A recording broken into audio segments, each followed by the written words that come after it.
This episode of the Officer Down Memorial Podcast is sponsored in part by Law Enforcement Labor Services in Minnesota. Law Enforcement Labor Services, also known as LELS, is Minnesota's largest public safety labor union, with over 7,000 Minnesota public safety members serving in all areas of public safety. Law enforcement, 911 dispatch centers, corrections, public safety administrative support personnel, and firefighters. Established in 1977, LELS serves over 260 different public safety agencies and over 450 locals across the state of Minnesota. With their administration, general counsel, 3 staff attorneys, and 14 business agents, LELS provides contract negotiations for better wages and benefits, grievance processing and representation, discipline representation, mediation and arbitration, assistance with representation for post-board hearings, and in-line of duty death benefits for survivor families.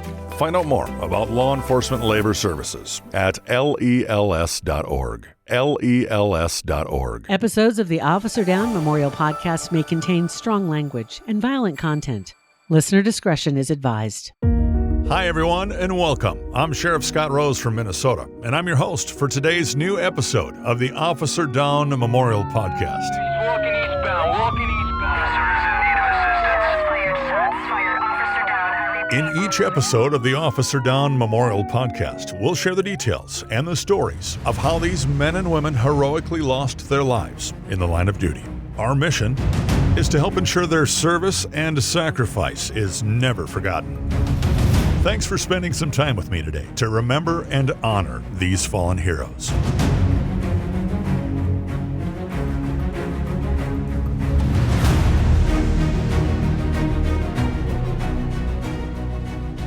This year, Franklin Delano Roosevelt was inaugurated as the 32nd President of the United States. This great nation will endure as it has endured, will revive and will prosper. So first of all, let me assert my firm belief that the only thing we have to fear is fear itself. His biggest challenge would be navigating the country through the worst economic depression on record. This global depression also led to the appointment of a new chancellor in Germany, Adolf Hitler. To the Nazis, the depression was a source of great satisfaction. Hitler had built an intricate political organization and a private army of stormtroopers dedicated to violence, terror, and Adolf Hitler.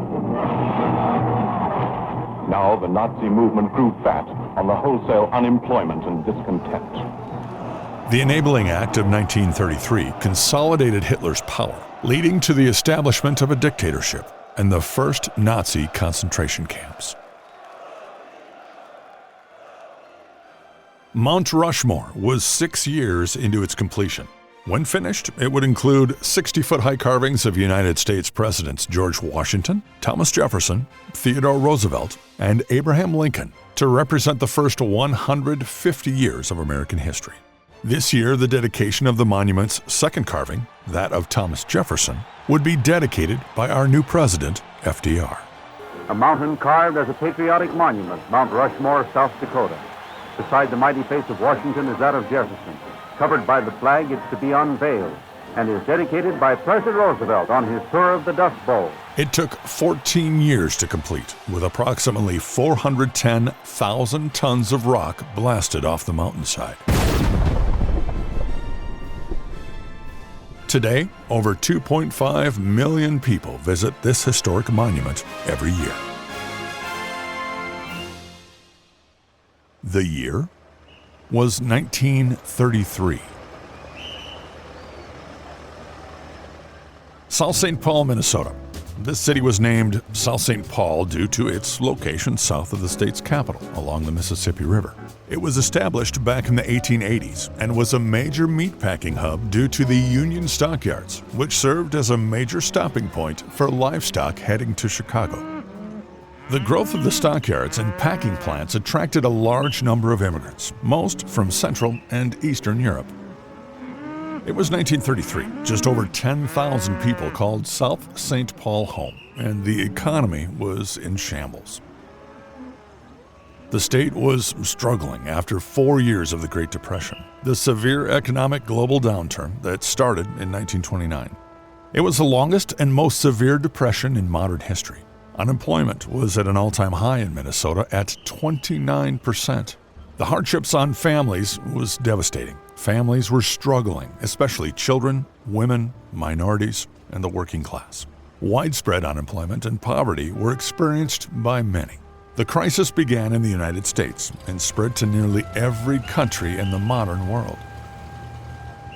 In March, the newly elected United States president was Franklin Delano Roosevelt, and just 2 days into his presidency, he declared a national bank holiday that would last over a week in some parts of this country. Banks were failing all over the country. Over 4,000 would close and never reopen this year alone. The idea of the bank holiday was FDR's attempt to address widespread panic and bank runs. The Great Depression and loss of public confidence led to a severe banking crisis and currency hoarding. This was the first of 31 radio addresses he referred to as fireside chats. Now, these radio addresses were done by FDR to inform and reassure the public as they worked through the Great Depression. Ladies and gentlemen, the President of the United States. My friends, I want to talk for a few minutes with the people of the United States about banking. To talk with the comparatively few who understand the mechanics of banking, but more particularly with the overwhelming majority of you who use banks for the making of deposits and the drawing of checks. I want to tell you what is... In addition to the challenges that came with the Depression, violent crime, desperation, and lawlessness had also plagued the Minneapolis-St. Paul metro area for years. Fueled by the prohibition of alcohol years earlier in 1919, the city of St. Paul had become a haven for criminals because of a corrupt system known as the O'Connor Layover Agreement. St. Paul Police Chief John O'Connor made an agreement in the early 1900s with organized crime, where criminals and gangs could use the city as safe haven in exchange for payments and a promise not to commit crimes within city limits. Under this system, notorious criminals would hide out in the city as long as they, number one, checked in with a police fixer, two, paid a bribe, and three, committed no major crimes within St. Paul city limits. In the first half of the 20th century, St. Paul became a refuge for many of the most notorious gangsters in modern American history. John Dillinger and Billy Frechette, Ma Barker and her boys, Babyface Nelson, Alvin Karpus, and others considered St. Paul a safe haven at some point during their careers. Minnesota became an epicenter of illegal activity, with major crimes committed across the state. While surrounding towns and cities suffered, St. Paul remained nearly free of major crime. The layover agreement remained in force for so long because each side benefited financially. As long as criminals stayed in the city, bribes flowed towards corrupt officials and the system remained intact. It was so lucrative that criminals policed their colleagues to ensure that no one ruined a good thing. If anyone broke O'Connor's rules, the heat would be too hot to overcome, and the financial windfall would quickly come to an end. In August of 1933, the South St. Paul Police Department was run by newly appointed Chief Edgar McAlpine. The police department had foot patrol, vehicle and motorcycle patrols. Also new to this era was a dedicated police switchboard. Officers were paid approximately $150 to $160 per month, a rate comparable or slightly above that average for skilled labor, or around $45,000 per year in 2025 dollars. One of the newest officers serving South St. Paul was 39-year-old Leo Roman Pavlak. Leo was born in Minnesota in October of 1893 to Stephen and Mary Pavlak. Leo's father, Stephen, was a Polish immigrant. His mother, Mary, was born in Canada and was of Polish and German descent. Leo grew up on the family farm in rural west central Minnesota. He was the oldest of 7 kids, and after growing up, he married Pauline Wolanski in November of 1920. She too came from a large family, being one of 14 kids. Leo worked as a farm laborer in North Dakota until a combination of the Great Depression and the Dust Bowl era led them to move to Minnesota, according to his granddaughter, Susan. The family was in North Dakota at one time, and then the Dust Bowl wiped out the farms up there. And so they came down to try to find a living down here. And Leo was working as what they called chief of police at the stockyards. And, that would have been more of an honorific than a title that you would have trained to earn, But he obviously, they saw something in him that was strong enough to think that he could handle security issues, right? And he and my grandmother would have some of my dad's family members come in from North Dakota and stay with them, and he'd try to get them a job at the stockyard. In those days, stockyards and the railroad had their own dedicated police departments. While the actual police powers of these agencies are not well documented, they identified as police. During that time, Leo and Pauline also celebrated the birth of two kids, Eleanor in 1922 and Robert Leo in 1924. Rurik Hover is Eleanor's son.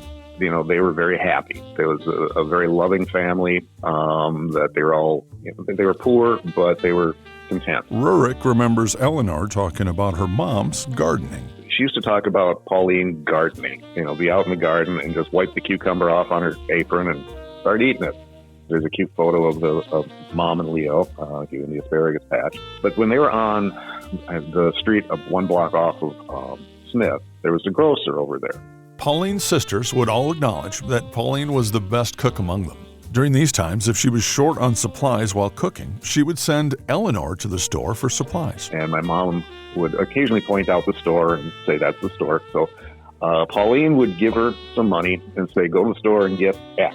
So she would go around the block, but she was not allowed to cross Smith on her own. So she would go over, and the grocer's name was Mr. Sauer. So she would, and this was fun. She would tell me this every now and then, and she would sing it.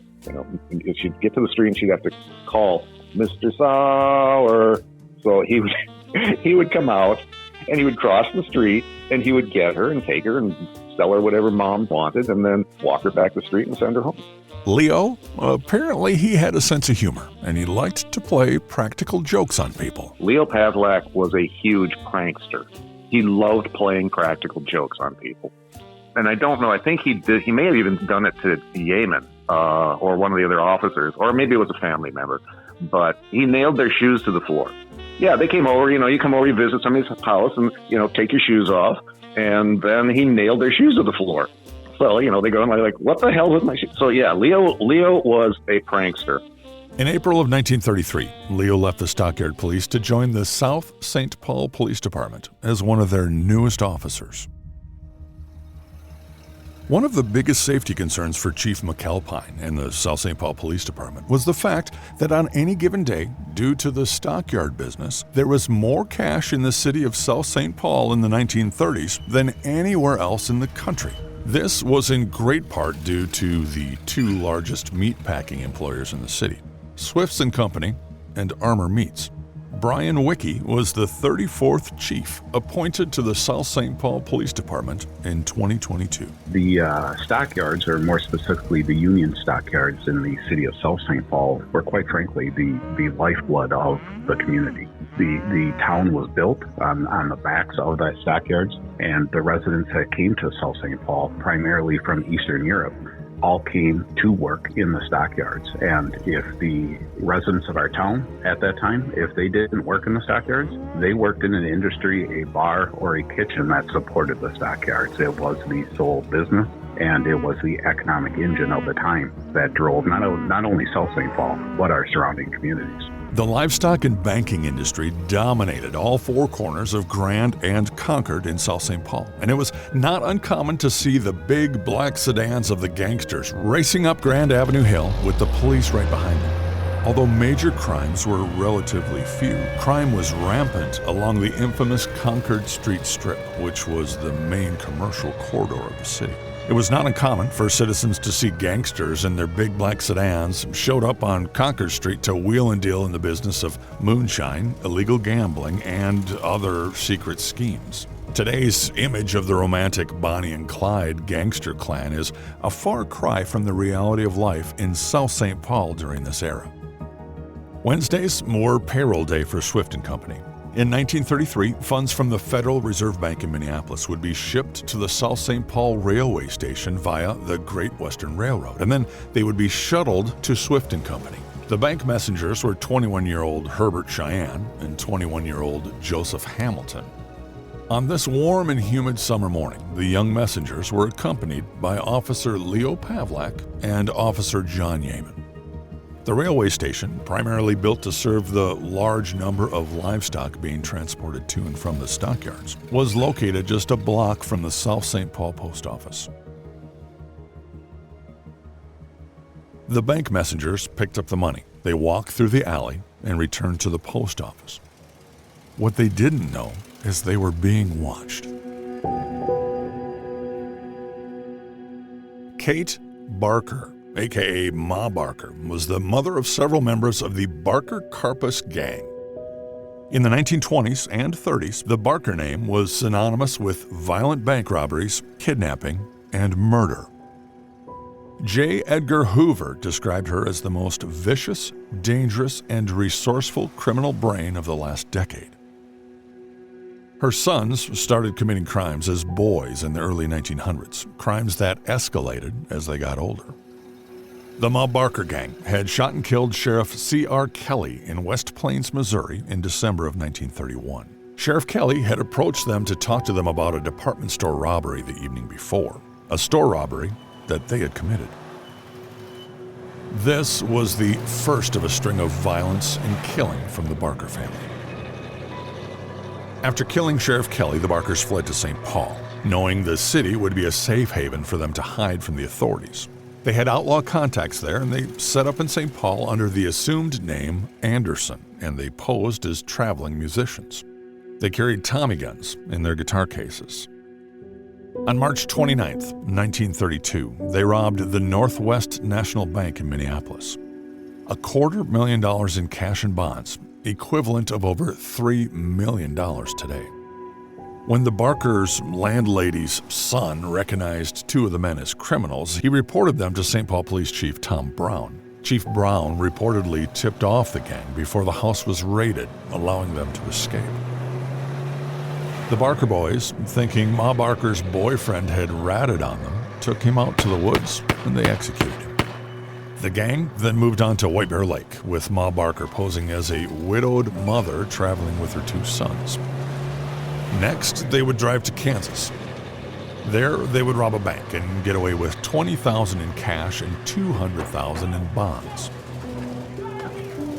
In December of 1932, they robbed a Minneapolis bank, the Third Northwest National Bank, getting away with $125,000 in cash and securities. The Ma Barker gang quickly became known as the Blasters, meaning their first instinct was to shoot. Their next big target was the stockyard cash payroll for Swift & Company. Some of the Ma Barker gang were watching and waiting for the messengers across the street from the post office at the pub. It was 9:45 a.m., August 30th, 1933. Bank messengers Herbert Cheyenne and Joseph Hamilton had finished up in the post office putting the payroll into money bags. Now, the day before, on the 29th, the South St. Paul Stockyard Bank had notified Federal Bank of Minneapolis that they were sending them on Wednesday morning the following cash: $8,000 in $5 bills, $13,000 in 10s, $6,000 in 20s, $3,000 in 1s, $700 in half dollars, $300 in quarters, and $100 in pennies, all totaling $31,100.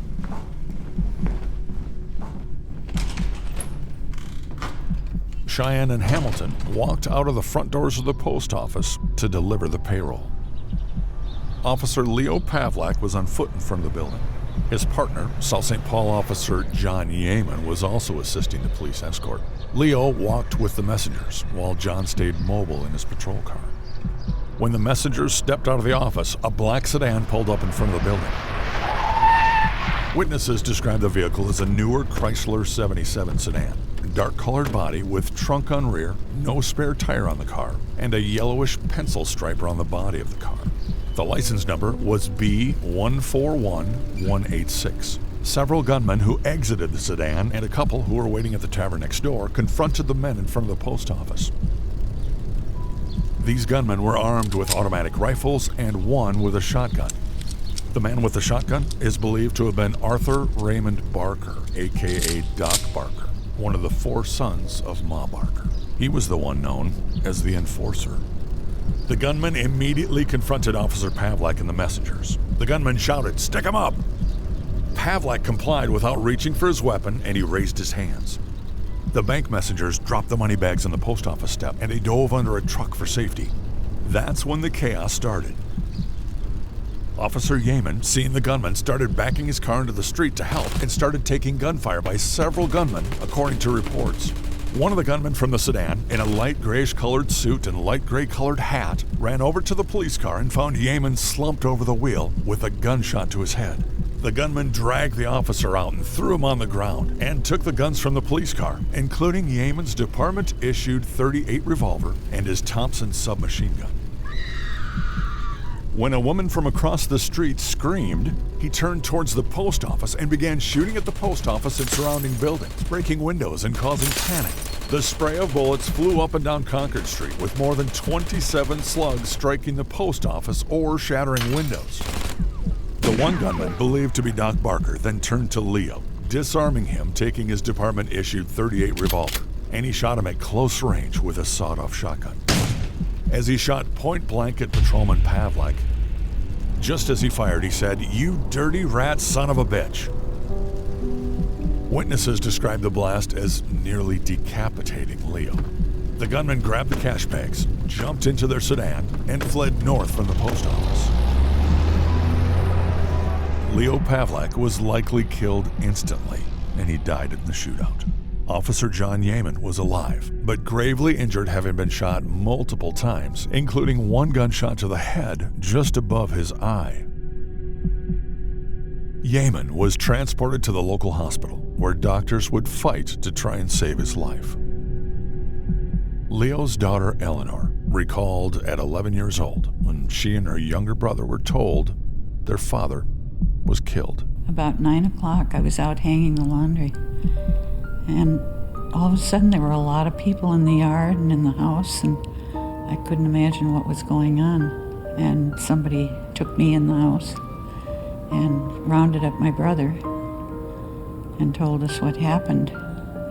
And my brother Bob took off, just ran. Like if he wasn't there, it wouldn't have happened. It isn't true. Rumors spread quickly as speculation arose concerning the identity of the gunman.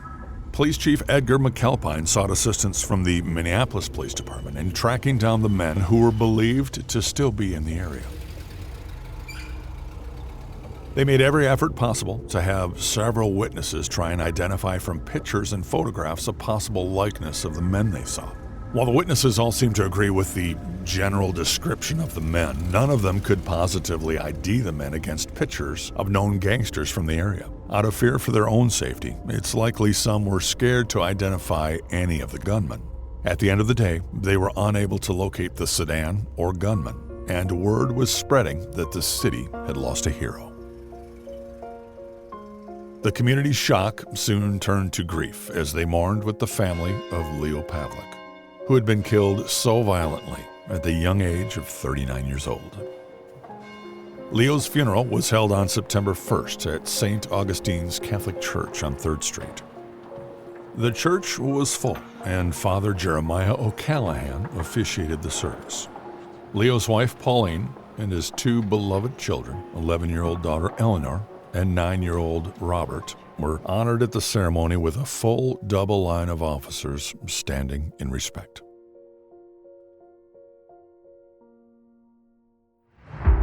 The Ma Barker Carpus gang struck again a month later in September with a similar attack on bank messengers in Chicago.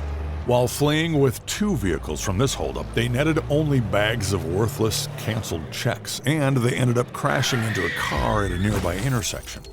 2 officers who had just gone on duty and responded to the crash. One officer, Chicago police officer Miles Cunningham, was shot and killed by gang member Brian Bolton. The gang got away again. By the end of 1933, the Barker gang had stolen over $3 million in just 3 years. That's around $70 million in 2025. A few months later, in January, the Ma Barker Karpus gang would plan the kidnapping of Edward Bremer and return to St. Paul. Bremer was president of Commercial State Bank and son of Adolf Bremer, also a banker and owner of the Schmidt Brewery, which was making money again now that Prohibition was repealed. On January 17, 1934, they tailed Bremer going to work, blocked his car, pulled him from the car. Bremer resisted. Doc beat him savagely, and they took him. His car was left in St. Paul. They took Bremer to a safe house in Chicago and set a ransom of $200,000 for his safe return. The Ma Barker Karpus gang realized they made a big mistake with this one. Bremer was well connected with the President of the United States.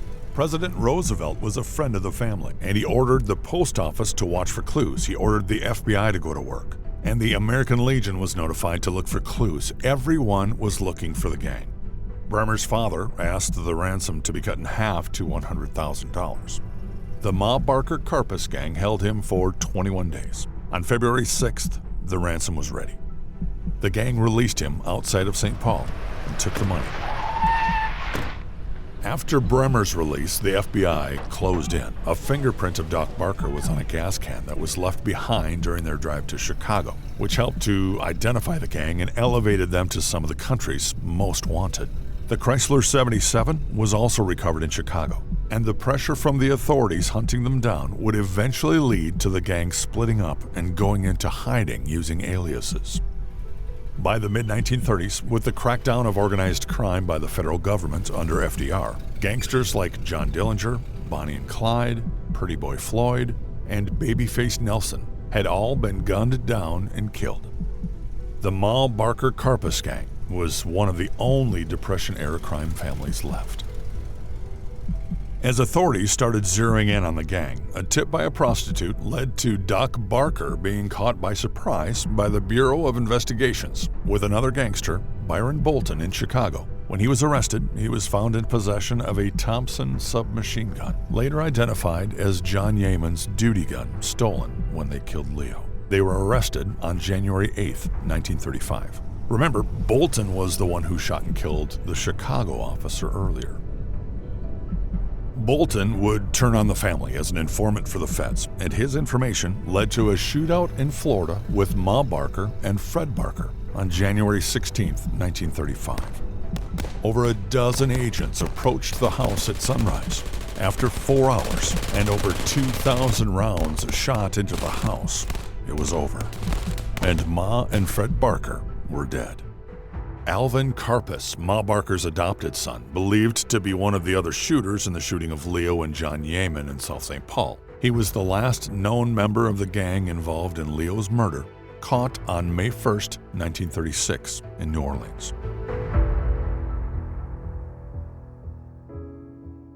In the end, the Ma Barker Karpus gang murdered at least 10 law enforcement officers, including South St. Paul officer Leo Pavlak. Karpus was the only member of the Barker gang that survived the chaos. He would plead guilty to kidnapping Bremer and served 33 years in federal prison. He was paroled in 1969.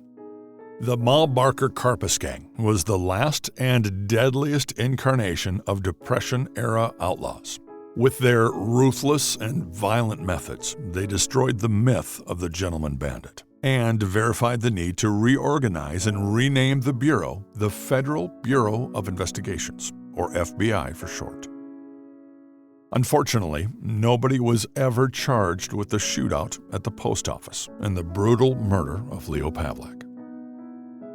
Many historians believe that Doc Barker was the one who murdered Leo Pavlak, and either Karpus or Fred Barker was the gang member who shot John Yeaman. The O'Connor layover agreement was eventually exposed by federal agents, and a local newspaper investigation led by St. Paul Daily News journalist Howard Kahn. Kahn and the Commissioner of Public Safety H.E. Warren launched an investigation which included the use of wiretaps to record police officials tipping off gangsters. Public outcry led to an anti-corruption movement that forced the resignation or conviction of many St. Paul police personnel by 1935, finally ending the gangster era in the city. Amazingly, John Yeaman would survive being shot multiple times, including one to the head. One caliber .45 bullet hit the frame of the vehicle and split, with half of the round hitting John over the right eye. That shot would have been fatal had the round not struck the frame first. John survived his injuries. He left the police department for a short period of time, returning a few years later, and then ultimately worked up until he retired in 1960. During the tail end of his career, he had the opportunity to work the last couple of years of his career alongside his son, Jack, or John Jr. John Yeaman would retire in 1960 after 39 years of service. He died in 1971 at the age of 78. Sadly, just 11 months after Leo was murdered, his wife Pauline died of cancer at the age of 39 years young, leaving their children Eleanor and Robert as young orphans. For a short time, Leo's kids were taken care of by family, but eventually were sent to live with nuns in an orphanage in Little Falls, Minnesota. A few years later, teenage boys were not allowed to stay in the orphanage, so when Robert turned 13 years old, he would be sent to seminary in Onamia, Minnesota. While both kids were forced to grow up without parents, their father's influence led them both to continue their father's tradition of service as adults. The kids went to Little Falls, and the family money was entrusted to a man named Mr. St. Peter, who was the trustee. It was a trusted family, and he took care of the money until they graduated high school, at which point they were each, given their money to go do what they want. And Mom said, nursing school. Eleanor would grow up and enlist in the Army Nurse Corps and serve proudly in World War II, rising to second lieutenant in the China-Burma-India Theater in 1945. Robert enlisted as a heavy equipment operator in the United States Marine Corps in 1942 to 1945, rising to the rank of corporal. He would later follow in his father Leo's footsteps, serving as an officer with the St. Paul Police Department, finishing his career there as a lieutenant in 1981. He then went on to serve in the Minnesota House of Representatives from 1966 to 1974 and was appointed and served as the U.S. Marshal in Minnesota from 1981 to 1990. Robert's son, Robert Leo Pavlak Jr., would also follow in his father's footsteps and in his grandfather's footsteps. Got hired in Ramsey County in 1984. Started in the jail, of course, like a lot of us newbies. Went on to work patrol for a number of years. And what I think I found my niche and our family's niche, at least David and I, in canine with Ramsey County. And we've had some successes there and numerous accolades in that, both from the competition piece, but also and most importantly, for catching bad guys with the dog, either in our cities, in our counties, or more importantly, served with the Fugitive Task Force with the Marshals, and same thing with the FBI Fugitive Task Force. And then I was promoted to rank of commander and put in charge of the apprehension unit. While his dad, Leo's son Robert Sr., was proud of his accomplishments in service both in the military and law enforcement, to him, it was always about helping people. If he were here to tell you today, Scott, he would say that all of that pales in comparison to some of the workings that he was involved with people helping people. I remember him giving away food, money, when we were sometimes at our last dime with 6 kids. That pretty much sizes it up. Robert Jr., or Bob Jr., retired as a commander in 2013. Grandson David Pavlak, Leo's youngest grandson, also served with the St. Paul Police Department. 1989, I came on with St. Paul. I did 10 years on patrol. I met my wife on the job, and she was at the time a canine handler. That kind of opened my eyes to things, and she was an exceptional canine handler and an even better cop. And I got into the canine unit in 1999, and I was fortunate enough to transitioned into one of the training staff there in our canine unit, and we do a lot of training there for like the Upper Piowa State region for canine handlers. David's wife, Kathy Pavlak, is a retired decorated sergeant from St. Paul PD. The two youngest Pavlaks to serve are Leo's two great-grandsons, Ryan and Luke. Ryan Pavlak, Leo's great-grandson and son of Bob Jr., is a Roseville Police Department officer. Ryan talked about the influence Leo and his family had on him and others in the family to serve. It's almost like a core influence, if that makes sense. Like I've known about it for as long as I've been alive. It's a memory that I've had my entire life. I can't remember life not knowing about Leo or my grandfather, who I never met, but always hearing about Leo's service and my grandfather's service and what great cops they were. And, and that kind of, like I said, that carried over, hearing about, your dad was one of the best cops I ever met, best cops I ever worked with. People would say the same things about Kathy and Dave. And it just like compounded into, I want to be a part of that team someday. And Leo's great-grandson, Luke Garvey, son of Bob Jr.'s daughter, Kathy, currently serves as a St. Paul Police Department sergeant. Angie Garvey, Luke's wife, serves as a Minnesota Bureau of Criminal Apprehension special agent. And Luke and Angie also have a son they named Leo, after their great-grandfather. Well, to honor great-grandpa, really for no other reason. I mean, it's a great, simple name, too. It's a good boy's name. I never knew great-grandpa Leo, and I thought, what better way to honor him? And, yeah, it was kind of a no-brainer. I didn't have to put much thought into it, so. While the family acknowledges they have a rich history of law enforcement in their family, they're quick to remind us that many of Leo's descendants went on to serve their communities in other ways. Some as nurses, some as teachers, a judge. Rurik is a successful artist, all rising to the top of their fields, and many impacting generations of families and communities with their talents. The Pavlaks are proud of all of their family and all of their accomplishments. So we're just lucky, and it's just our family, and we're proud of Leo, but we're proud of everybody. We're proud. My mother would say, I'm proud of all my kids, because the cops get more attention, and somebody, when Ron Ryan and Tim Jones were killed up here, somebody called and got some quote from my dad and my mom, and they said, well, you must be proud of your son. She said, I'm proud of all my kids. 3 generations of Pavlaks carrying on Leo's legacy of service. The legacy of service that Leo left behind in the entire Pavlak family is nothing short of incredible. I think combined, they've left a mark on public service throughout the East Metro specifically, with quite a few still serving today. Whether that service was law enforcement, to nursing, to teaching, to the law, to the judiciary, that entire family has led lives committed to service of others, and it's really quite amazing. Luke and I discussed an interesting question. If Leo had chosen a different path and lived his life as a father, as a grandfather, would his family have gone different directions? What if he would have went and got a job working as a mechanic in the local shop, or working down at the bakery, or any number of things, getting into any other career? Would that have changed the path for all of us? Would any of us gotten into law enforcement without that connection? I don't know. If Leo had, been a banker or a baker or anything, is that what I'd be doing right now? How would things have been different? Leo's kids, Eleanor and Robert, would have had their father to raise them after their mother died. Their kids would have grown to know and love their grandfather. Their grandkids and great-grandkids would likely have many family stories to share about Grandpa Leo. While we'll never know the answer to that, what we do know is that as a young 39-year-old husband and father, Leo's life was cut short. He was killed in the line of duty. And the reality of his service and his sacrifice has been a huge influence on his kids, on his grandkids, and on his great-grandkids.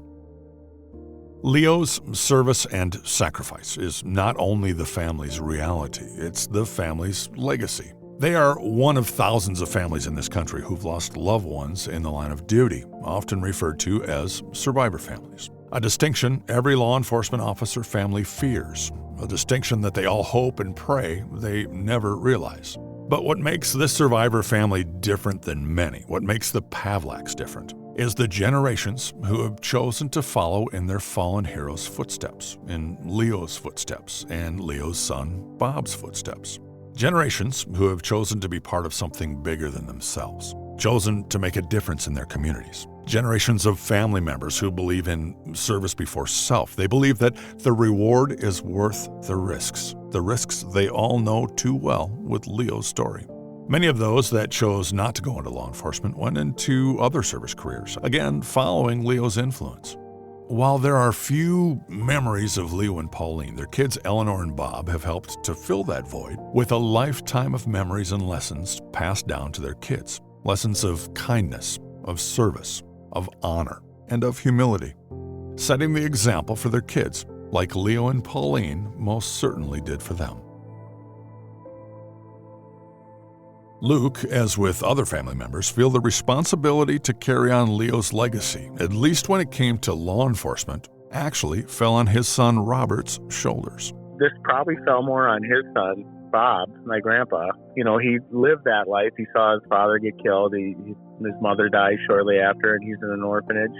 And it's probably his life more even than Leo's that set that in motion, because as a young kid, he probably saw that, and he was probably had to figure out what to do with himself. And he went and joined the Marines and did the right thing in life and served his country. And then he came back to the city and got on the police department.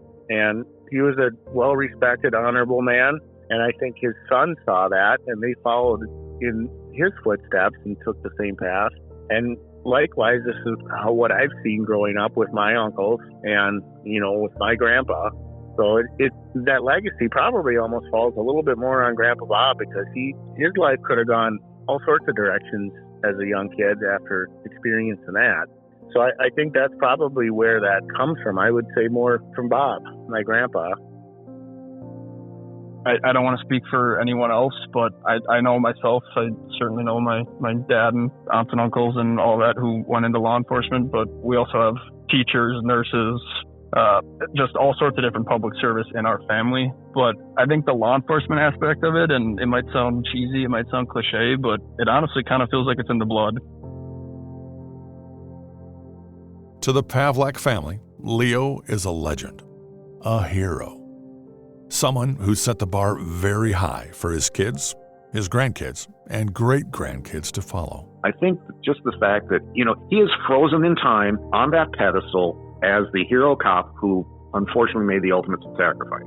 So that is what we have to deal with in our family. So there's the tragedy side, but there's also the part that man set the bar for all of us to be the best people we could, to put our best foot forward, to do the best you can at whatever you pick. Yeah, you know, they set the bar very damn high, and yeah, I do feel a bit pressure sometimes when I hear about, you know, my aunt was sergeant of the sex crimes unit, my uncle was St. Paul Canine, which, as you know, is one of the best canine units in the country for almost his entire career. My dad was apprehension and canine, and just constantly hearing about what great street cops they were. Yeah, I feel a little pressure to step up to the plate a little bit, but, you know, hopefully I can reach that bar as well. 3 generations later, Leo's descendants have done just that.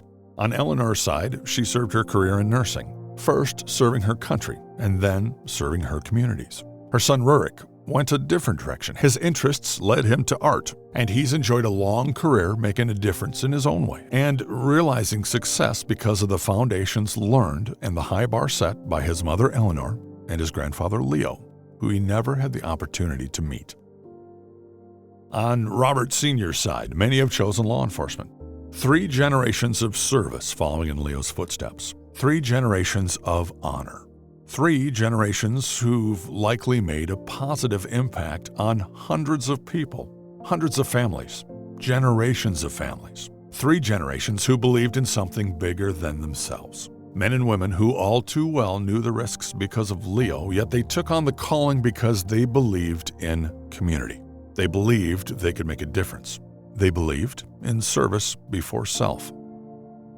What an amazing legacy to Leo's life, service, and sacrifice. If you mention the name Pavlak in law enforcement circles in the Twin Cities, more often than not, they'll recognize the name, recognizing Leo as a hero nearly 100 years later. Leo Roman Pavlak didn't come from a long line of law enforcement. In fact, he was the first in his family to answer that call to serve. He stepped up to help his community in one of the most difficult times in our country's history, in Minnesota's history, A time where people were desperate, a time where people were struggling, a time when communities in and around St. Paul were never more dangerous. A time where many had lost faith in law enforcement in the Twin Cities due to decades of corruption. A time where his community needed officers they could trust. Officers like Leo Pavlak. Leo Pavlak's legacy is undeniable. His service influenced 3 generations of career law enforcement heroes. His service has impacted generations of families, generations of communities.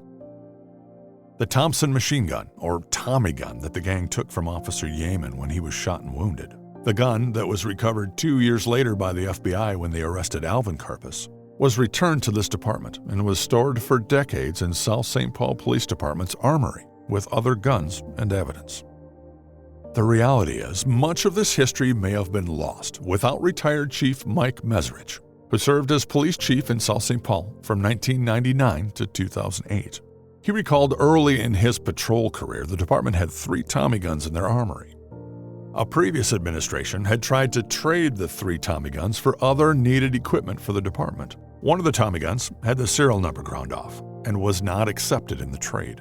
This was John Yeaman's Tommy gun, which went back into the armory. Mike Meserich, later appointed as chief, decided it was time to do some research on Leo. And I started trying to do some research and some history about the whole thing and about of course, we knew about the post office robbery and Officer Pavlak's death, but I just started to do some research and see if I could reconstruct as best as possible, just for posterity, what happened that day. And from there, it just going down to the post office and standing on the stairs there, it just kind of dawned on me, if we could get this post office renamed and dedicated to Pavlak, that would be a lasting memorial and just fitting. So that's how the thing was born. But, as things go, other things always seem to take precedence all the time. And I just never got around to doing the follow-up work with Washington to get it done. Mike's son, Bill, also served at the South St. Paul Police Department for his career. He was appointed chief in 2012, and Mike approached him about finishing what he had started. After I retired, talking to my son, I just said, that's one of my great regrets, that I just never got that done.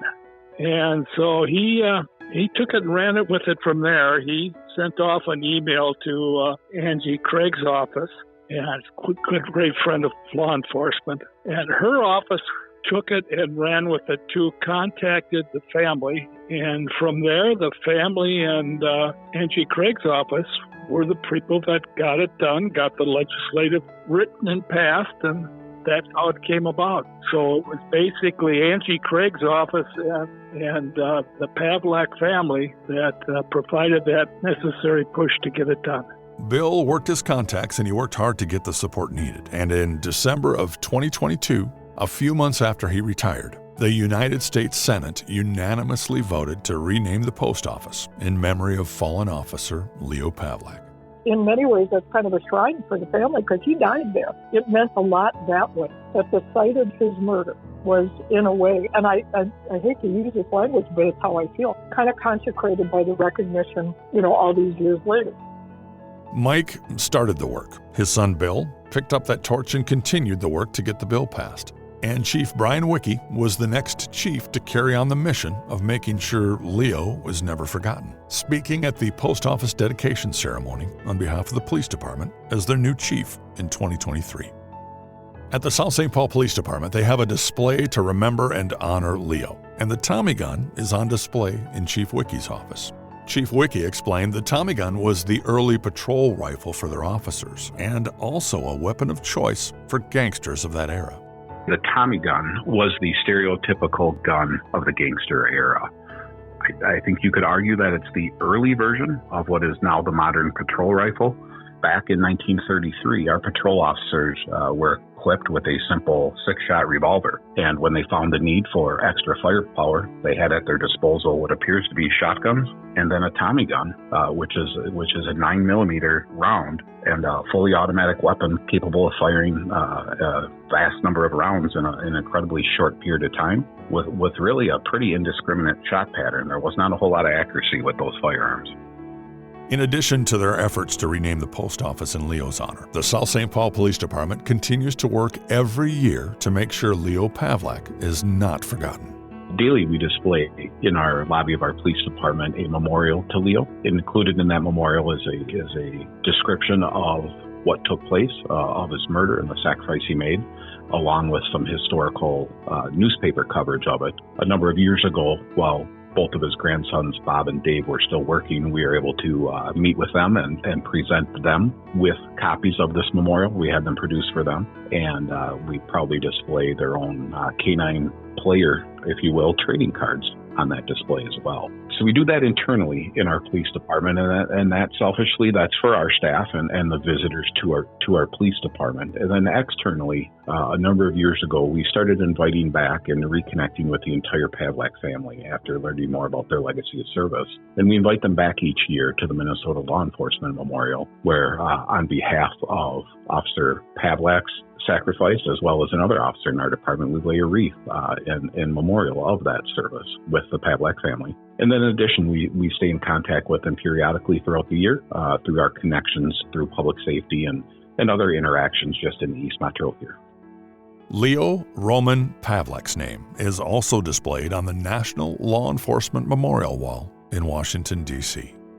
I think it's important to always remember the sacrifice of those that came before us. And while Leo is no longer with us, his legacy of service lives on, in our department. It lives on through his family. The manner in which he lived and the manner in which he died, is still fresh in the minds of our officers. It's fresh in the minds of the family, even though it is, like you said, almost 100 years ago. Even though we never had the opportunity to meet him in person, the legacy that he has left behind still resonates with us today. We'd like to encourage you to take some time to check out Leo's memorial page at the Officer Down Memorial Podcast. It's www.officerdownmemorialpodcast.com. You can find the link in the show notes. There, you will find a number of photos that have been shared by Leo's family. There are family photos, police department photos, evidence photos, and more. Together, by listening to Leo Pavlak Story and checking out his memorial page, we can all help his amazing family ensure Leo Pavlak's service and sacrifice is never forgotten. Walking eastbound.